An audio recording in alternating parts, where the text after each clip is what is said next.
What is up, my internet friends? It's been a week since I posted anything, so I figured I better make an appearance again.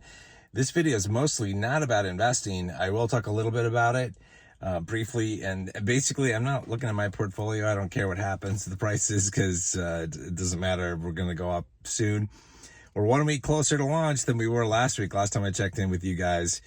And like I've said before, earliest that I would expect anything to really move be end of September. Could be pushed back though, based on what's happening with Bitcoin and the broader economy. So we shall see, right? We're going to find out. But we're getting really close. This is exciting. You know, we're approaching fall, and that's when things are going to kick off.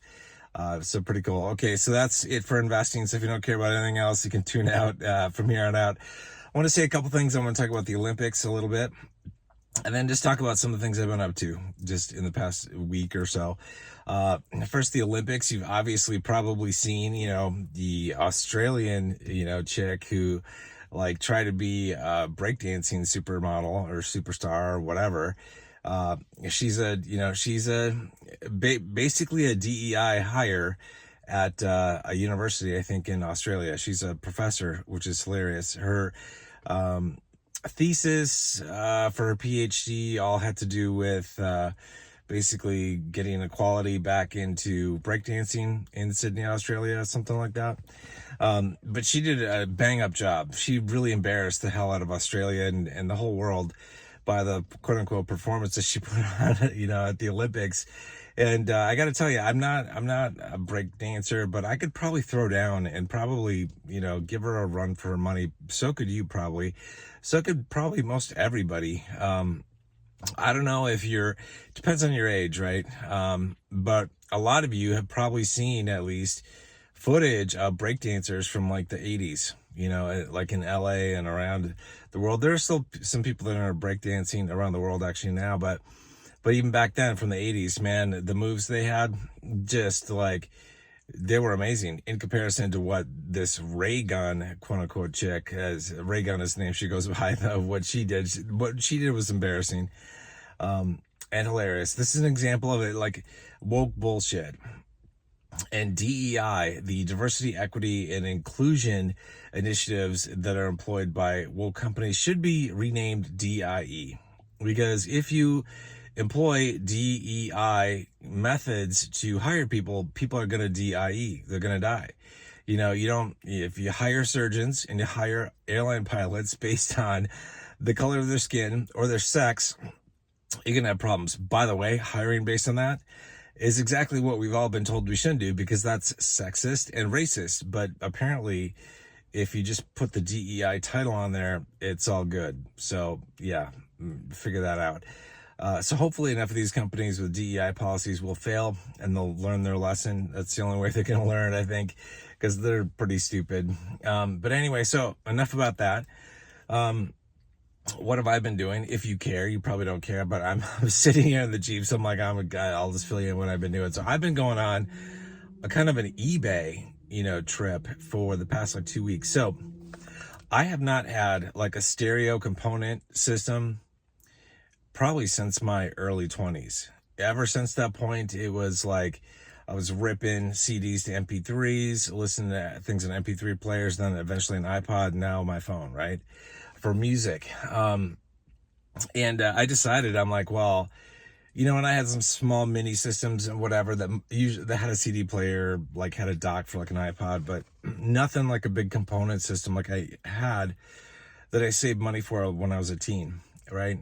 And so I decided, I'm like, I'm going to build one of these things. Obviously, I'm not going to do it with new components. I'm going to go for the old school components. The components that are old school right now, to me, you know, were manufactured like 25 years ago. Plus 25 to 35, because most of the components I've been buying were built between 1990 and 2000. So I got a nice receiver. I got a dual cassette deck, and I had gotten rid of all my cassette tapes from when I was a teen. But I bought some, and I played some, and it sounds pretty good. And then I got a CD changer. I've got something that I never had the money for in my 20s. And that is a mini disc recorder and player. I never had one. Always wanted, you know, one of the kind of the Walkman type ones. You know, they don't call them a Walkman, like a disc. I don't even think they call them a Discman. I don't know what they call them for the mini disc, but you know what I mean. But I actually got actually a more like one that fits like actually in the rack with the rest of the stereo components. So that thing's coming. That's pretty exciting. Ordered a couple mini discs. I'm like, I want to try out this thing that I could never afford to get into when I was in my 20s, and it's like now that it is extremely outdated and just as expensive to get into now as it was back when it first came out. Now I'll buy. Now I'll try this stuff out. And I got a turntable on order, of course, you know, and I ordered a couple records too. And I also got my oldest school piece of AV equipment that I have come in is 1970s TIAC reel-to-reel deck. If any of you have had one of these, maybe your parents or grandparents had one of these, they're pretty cool. Definitely old school, but really good quality. And so I'm excited to get this in. My dad used to have one when I was a kid. I remember him playing tapes and stuff, and so I'm looking forward to getting one of these things in my hands, so I can add that. So it's it's not obviously not portable. You set up a stereo system like this, it plays music in one area of the house, right? You're not being able to move around with AirPods in or headphones on, all that kind of stuff. So it is a very different type of experience, but it's still kind of cool. And I just wanted to be able to kind of relive some of this stuff. It's like teach my son about some of this stuff, like when he gets older. Hopefully the equipment is still working, and when it, because you never know. I mean, it's like the stuff that was built in the 70s was built with a much better quality than the stuff that was built in the 90s. Stuff built in the 90s, much better quality than the stuff that we have today, generally speaking. And so hopefully it'll all keep working for a number of years, but we're going to find out. But anyway, so that's what I've been up to, just being an eBay freak. Trying to search out the best deals and the best equipment that's out there that still is in good working condition. Nothing seems to come with a remote, which a lot of these things didn't, or they got lost easily. That's just the way it is. So that's what I've been up to. So I thought I'd share. I know you're probably not interested unless you're listening to the end here, and kudos to you. Anyway, hope you guys are doing well. I'll check in next week, unless something big happens, unless we get volcanoes erupting and stuff like that in the US or around the world, and it's like end of days prepper type shit.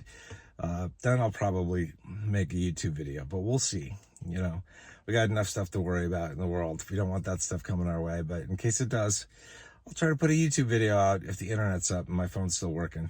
I'll see you guys. You take care.